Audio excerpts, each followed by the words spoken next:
ప్రజా టీవీకి స్వాగతం. వార్తలు ప్రారంభించే ముందు ముఖ్యాంశాలు మీకోసం. 5 ఏళ్ల పాలనలో విధ్వంసం నుంచి రాష్ట్రాన్ని పునర్నిర్మాణం చేసే లక్ష్యంతో ఎన్డీఏ ప్రభుత్వం పనిచేస్తోంది. మహానాడు సభలో మంత్రి లోకేష్.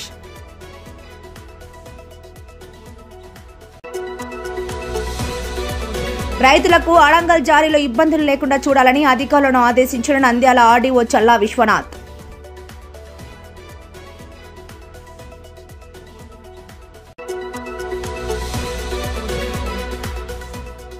కడపలో మహానాడు పసుపు పండుగకు ఆలగడ్డ నుండి భారీగా తరలి వెళ్లిన టీడీపీ శ్రేణులు.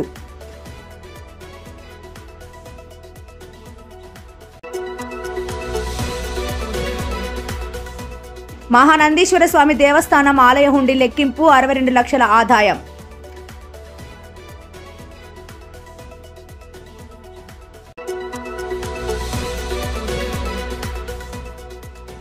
నంద్యాల పట్టణంలోని సంజీవనగర్ రామాలయంలో ఘనంగా స్వర్ణోత్సవ వేడుకలు.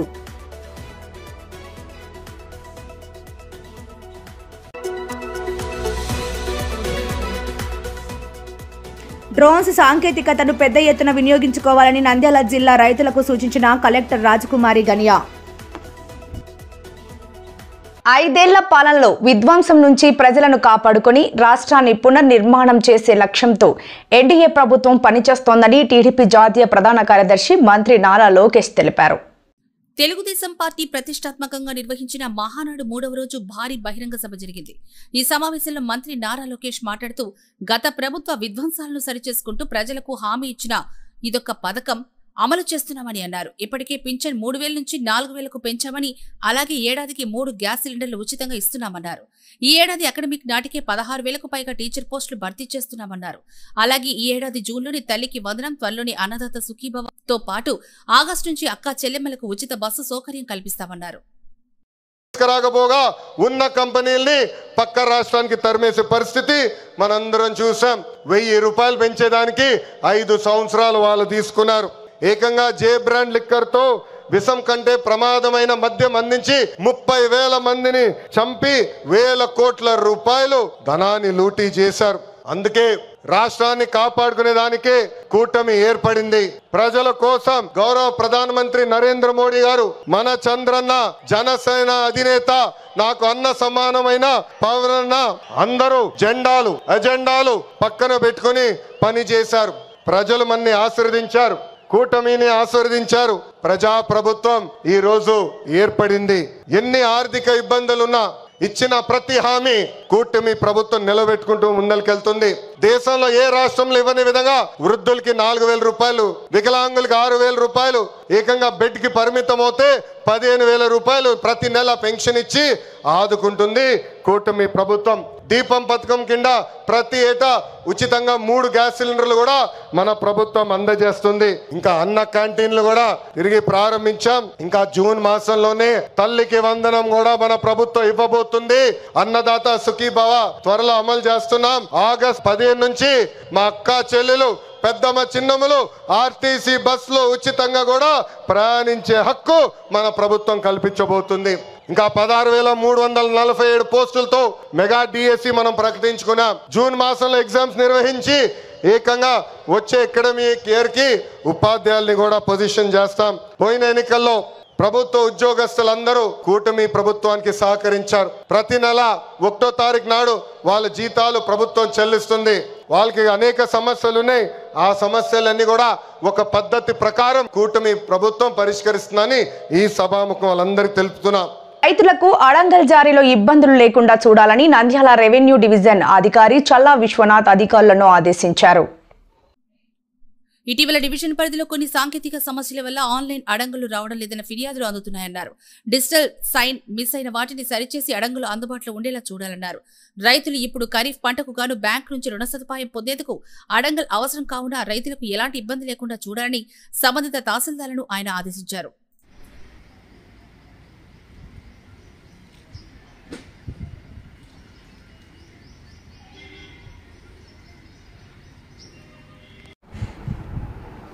వస్తారా 2 నిమిషాలు లేనా అయిపోయింది. ఇప్పుడే చేసుకుని వస్తాం. నేను ఇప్పుడు అరగంట పైన. కడపలో జరుగుతున్న మహానాడు కార్యక్రమానికి గురువారం నుండి టీడీపీ శ్రేణులు భారీ ఎత్తున వాహనాల్లో తరలివెళ్లారు. ఆలగడ్డ సీనియర్ టీడీపీ నాయకులు ఆరవేశ సంఘం మాజీ అధ్యక్షుడు గూండా మనోహర్ మణి ఆధ్వర్యంలో 5 వాహనాలు, 1 బస్సులో స్థానిక అమ్మవారి శాల వద్ద నుండి కార్యకర్తలు తరలివెళ్లారు. ఈ సందర్భంగా గుండా మనోహర్ మీడియాతో మాట్లాడుతూ ఆలగడ్డ ఎమ్మెల్యే భూమా అఖిలప్రియ ఆదేశాల మేరకు మహానాడు విజయవంతం చేసేందుకు ఆర్యవైశ్య సంఘం సోదర సోదరిమణులు పెద్ద ఎత్తున తరలి వెళ్లడం జరిగిందని తెలిపారు. మంగళగిరి నియోజకవర్గంలోని తాడేపల్లి టీడీపీ ప్రెసిడెంట్ శేషువారి అనుచర బృందం కూడా ఆళ్లగడ్డలో గుండా మణితో భేటీ అయ్యారు. తాడేపల్లి టీడీపీ అధ్యక్షులు శేషు మీడియాతో మాట్లాడుతూ అఖిలప్రియ నాయకత్వంలో పసుపు పండుగకు నియోజకవర్గం నుంచి భారీ ఎత్తున వాహనాల్లో నాయకులు కార్యకర్తలు తరలి వెళ్తున్నట్టు తెలిపారు. గత 5 ఏళ్లలో జగన్ ప్రభుత్వంలో ప్రజలు ఎన్నో ఇబ్బందులు పడ్డారని, టీడీపీ ప్రభుత్వం రాష్ట్రాల అధికారంలోకి వచ్చిన తర్వాత అన్ని సంక్షేమ కార్యక్రమాలను విజయవంతంగా నిర్వహిస్తున్నట్లు ఆయన తెలిపారు. ఈ సమావేశంలో ఆర్యవైశ్య సంఘం అధ్యక్షుడు దేవిశెట్టి హరీష్ బాబు, ప్రధాన కార్యదర్శి బైసారి రవి, పలుకూరి సురేష్ బాబు, గాదంశెట్టి సుదర్శన్, భూశెట్టి శివనాగయ్య తదితరులు పాల్గొన్నారు.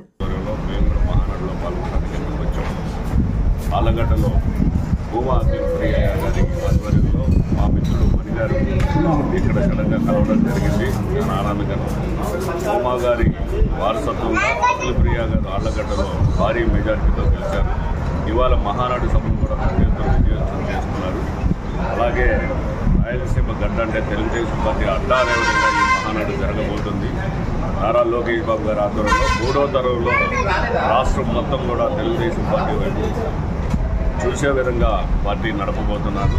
కూటమి ప్రభుత్వం వచ్చిన దగ్గర నుంచి కూడా ప్రజలకి అన్ని రకాలవి ఇచ్చిన పథకాల విషయంలో కావచ్చు, అభివృద్ధి విషయంలో కావచ్చు, అభివృద్ధి సంక్షేమ పథకాలు కళ్ళుగా భావిస్తున్న నారా నాయకత్వంలో ఇక ప్రతిపక్షాలు అనేవి లేకుండా ప్రేమతో తెలుగుదేశం పార్టీ నిన్న అన్న ఎన్టీఆర్ పెట్టిన సమాజమే దేవాలయం, ప్రజలే దేవుళ్ళు అనే నినాదంతో ఇవాళ కొత్తగా మహానాడులో 6 పార్టీని నడపడానికి 6 సూత్రాలు పెట్టి ఏ విధంగా అయితే ముందుకు వెళ్తారో అలాగే 40 సంవత్సరాల యొక్క తిరుగులేని తెలుగుదేశం పార్టీ గడ్డగా ఆంధ్ర రాష్ట్రం ఉండబోతుంది. అలాగే రాయలసీమలో కూడా ఇవాళ మేము చూస్తున్నాము. నిన్నటి నుంచి ఇక్కడికి వచ్చి మహానాడ పసుపు మయమైపోయి రాయలసీమ రోడ్లన్నీ కూడా తెలుగుదేశం పార్టీ అడ్డాలాగా కనపడుతున్నాయి. గతంలో దౌర్జన్యాలతో రౌడీజంతో పార్టీ నడిపారు. ఇవాళ కుటుంబ ప్రభుత్వం వచ్చినాక తెలుగుదేశం పార్టీ ఆధ్వర్యంలో ప్రేమతో స్వచ్ఛందంగా జనాలు మహానాడు చూడడానికి విచ్చేస్తున్నారు. ఈ సందర్భంగా ఆళ్లగడ్డ ప్రజల వాసులందరికీ కూడా పేరు పేరున తెలుగుదేశం కార్యకర్తలకి, తెలుగుదేశం కుటుంబ సభ్యులకి ధన్యవాదాలు తెలుపుకుంటూ అలాగే అఖిలప్రియ గారికి మంచి పేరు రావాలని ఈ సందర్భంగా కోరుకుంటున్నాను. ప్రముఖ పుణ్యక్షేత్రమైన మహానందిలో కార్యనిర్వహణ అధికారి ఉప కమిషనర్ శ్రీనివాస్ రెడ్డి ఆధ్వర్యంలో 61 రోజులకు భక్తులు సమర్పించిన కానుకల లెక్కింపు అభిషేక మండపంలో నిర్వహించారు. మహానంది ఆలయం హుండీలో 61 రోజులకు గాను భక్తులు సమర్పించిన కానుకల లెక్కింపు జరిగింది. మొత్తం 62,17,000 రూపాయల వివిధ కానుకల కింద స్వామివారికి ఆదాయం సమకూరింది. కార్యక్రమంలో దేవాదాయ శాఖ తరపున దేవస్థాన ఏవో మధు, పర్యవేక్షకులు శశిధర్ రెడ్డి, నీలకంఠేశ్వరరాజు, ఇన్స్పెక్టర్ మరియు వెలుకోడు గ్రూపు దేవాలయాల ఈవో జనార్దన్, ఆలయ అర్చకులు, సిబ్బంది, ఏజెన్సీ వర్కర్స్, వివిధ జిల్లాల నుంచి వచ్చిన శ్రీ బాలాజీ సేవా ట్రస్ట్, తిరుమల బాలాజీ సేవా సమితి, బ్రహ్మరంబిక సేవా సమితి, శ్రీరామ సేవా ట్రస్ట్ సేవకులు, భక్తులు పాల్గొన్నారు.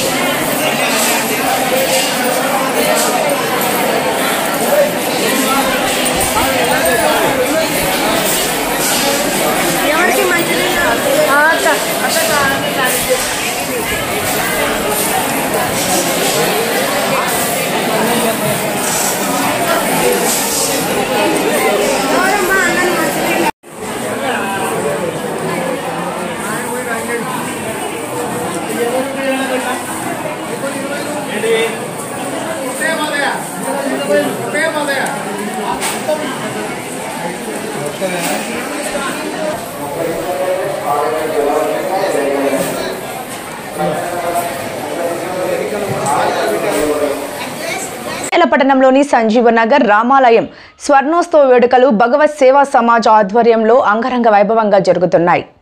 వేడుకలు 2వ రోజులో భాగంగా ఉదయం 8 గంటల నుంచి శాంతిపాఠం, గురువందనం, మండప పూజలు, సహస్రఘట స్థాపనం, వారు నానువాక ఆది మంత్రణం, రుద్ర హోమాలు, చండీ హోమం, సుదర్శన హోమం, మూలమంత్ర హవనములు, ధాన్యాదివాసం నిర్వహించారు. అనేక మంది భక్తులకు మహాసంకల్పం చేయించారు. సాయంత్రం 4 గంటలకు ఛాయాదివాసం, ఫల, పుష్ప, హిరణ్యాదివాసములు, హారతి, మంత్రపుష్పం, వేద స్వస్తి కార్యక్రమాలు వేద పండితులు నిర్వహించారు. సాయంత్రం 5 గంటలకు జగద్గురు శ్రీ విద్యా శంకర భారతి మహాస్వామి వారిని నంద్యాల బస్టాండ్ ఆవరణలో ఉన్న ఆంజనేయ స్వామి గుడి నుంచి సంజీవనగర్ రామాలయం వరకు స్వామివారిని బ్రహ్మాండమైన శోభాయాత్ర ద్వారా ఆలయంలోకి ఆహ్వానించారు. సాయంత్రం 7 గంటలకు అశేష భక్తుల మధ్య స్వామివారి అనుగ్రహ భాషణం జరిగింది. ఉదయం మరియు సాయంత్రం శ్రీ భగవత్ సేవా సమాజ్ వారు వచ్చిన భక్తులందరికీ ప్రసాద వితరణ చేశారు.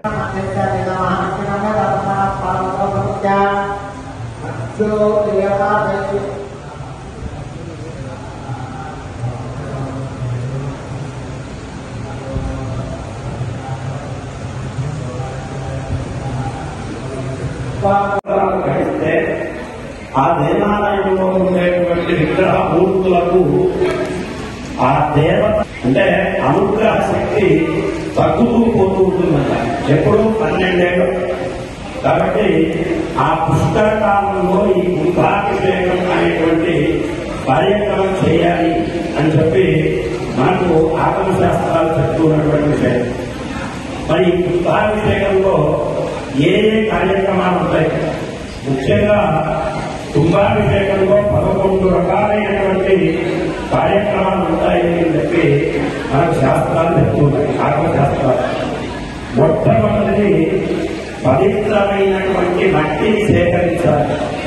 అది కూడా పుట్టమన్నును సేకరించి చక్కగా మృత్సంగ్రహం అనేటువంటి కార్యక్రమం చేయాలి. మనకు కూడా ఇక్కడ పుట్టమన్ను తీసుకొని రావడం జరిగింది. ఆ పుట్టమన్ను పూజించడం జరుగుతుంది. తర్వాత 5 మూకట్లు ఏర్పాటు చేస్తారు.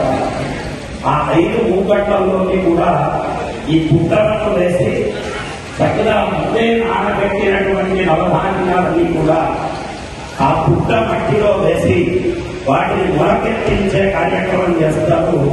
దాన్ని అంకురారోపణ అనేటువంటి పేరుతో పిలుస్తారు. కాబట్టి మొట్టమొదటి పుట్టమన్ను తీసుకొని రావడం.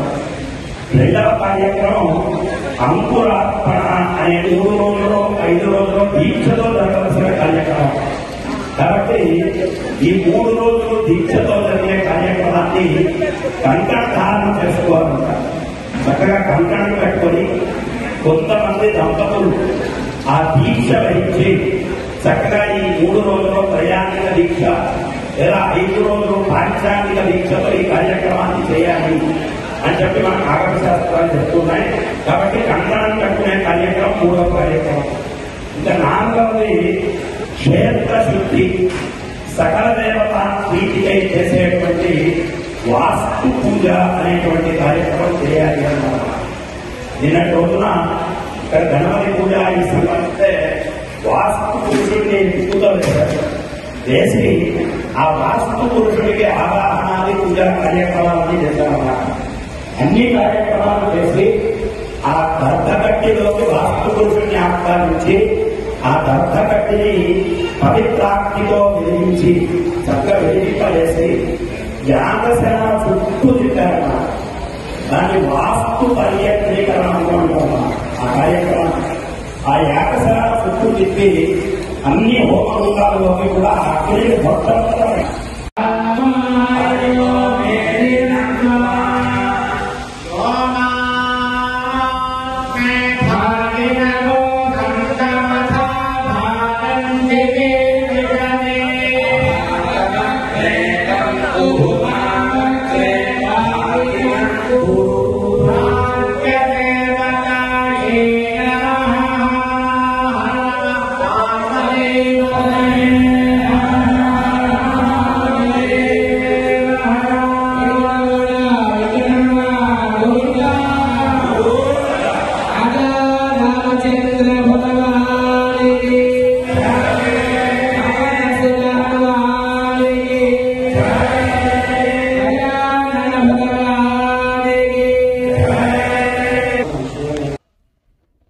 వ్యవసాయానికి సాంకేతికతను జోడిస్తూ మంచి దిగుబడి ఫలాలు సాధించాలని జిల్లా కలెక్టర్ రాజకుమారి రైతులకు సూచించారు. గురువారం మహానంది మండలం బుక్కాపురం గ్రామంలో నిర్వహించిన వికసిత కృషి సంకల్ప అభియాన్ కార్యక్రమంలో జిల్లా కలెక్టర్ రాజకుమారి, జిల్లా వ్యవసాయ అధికారి మురళీకృష్ణ, కృషి విజ్ఞాన కేంద్రం శాస్త్రవేత్తలు, రైతులు తదితరులు పాల్గొన్నారు.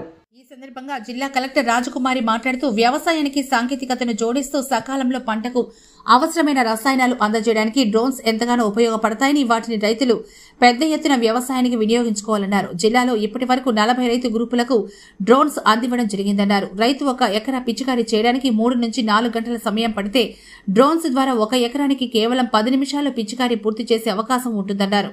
డ్రోన్స్ కొనుగోలుకు బ్యాంకుల ద్వారా 80% వరకు రుణాలు అందజేస్తోందన్నారు. డ్రోన్స్ కొనుగోలు చేసిన గ్రూపుకు అవసరమైన శిక్షణ ఇవ్వడం జరుగుతుందన్నారు. అదేవిధంగా జిల్లాలో రైతు తలసరి ఆదాయాన్ని 2.35 లక్షలకు పెంచేలా జిల్లాలో ఉన్న వనరులను పూర్తి స్థాయిలో సద్వినియోగం చేసుకోవాలన్నారు.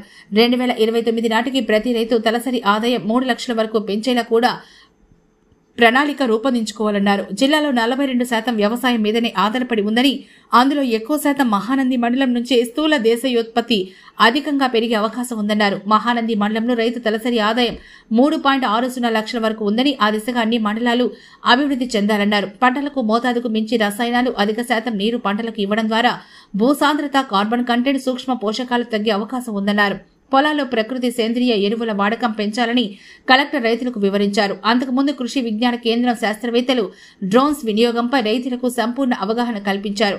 ఈ కార్యక్రమంలో జిల్లా ఉద్యాన అధికారి నాగరాజు, ఏసీఏఆర్ శాస్త్రవేత్త డాక్టర్ సుగన్న, కేవీకే శాస్త్రవేత్త రమణయ్య, ఆత్మపీడి రత్నకుమార్, ఏడీఏ నంద్యాల రాజశేఖర్, తహసీల్దార్, ఎంపీడీఓ, సర్పంచ్, ఎంపీటీసీ, జడ్పీటీసీ, గ్రామ రైతులు పాల్గొన్నారు.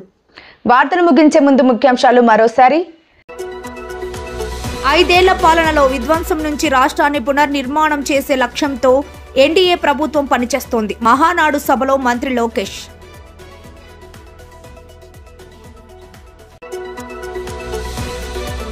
రైతులకు అడంగల్ జారీలో ఇబ్బందులు లేకుండా చూడాలని అధికారులను ఆదేశించిన నంద్యాల ఆర్డీఓ చల్లా విశ్వనాథ్.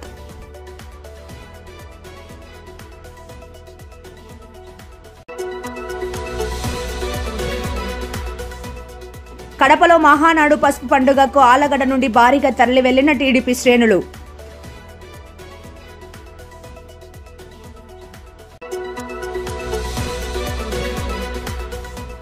మహానందీశ్వర స్వామి దేవస్థానం ఆలయ హుండీ లెక్కింపు, 62 లక్షల ఆదాయం.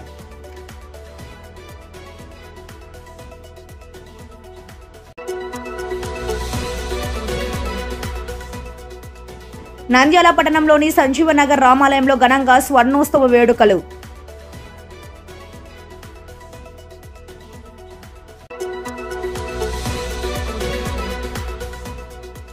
డ్రోన్స్ సాంకేతికతను పెద్ద ఎత్తున వినియోగించుకోవాలని నంద్యాల జిల్లా రైతులకు సూచించిన కలెక్టర్ రాజకుమారి గనియా. మరిన్ని లేటెస్ట్ అప్డేట్స్ కోసం చూస్తూనే ఉండండి ప్రజా టీవీ. ప్రశ్నించే హక్కు మీది, చూపించే సత్తా మాది.